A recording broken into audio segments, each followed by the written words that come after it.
Hello，我係註冊營養師咪咪啊。農曆新年呢就快到啦，係咪喺度準備緊新年食品呢？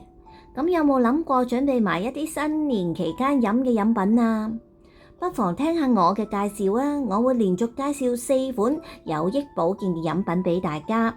因為呢過節嘅時候食物呢就好豐富，同埋呢都難免會比較油膩啲嘅，所以揀翻杯合適嘅茶飲其實都相當之好㗎。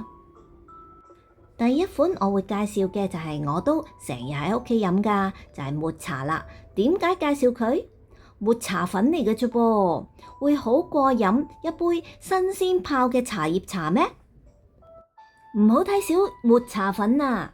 其實佢係原片葉好小心咁處理製成粉末，所以飲抹茶係連葉都飲埋落肚啊！葉入面嘅抗氧化物 EGCG 呢個兒茶素非常之高，可以保護身體細胞，減低破壞。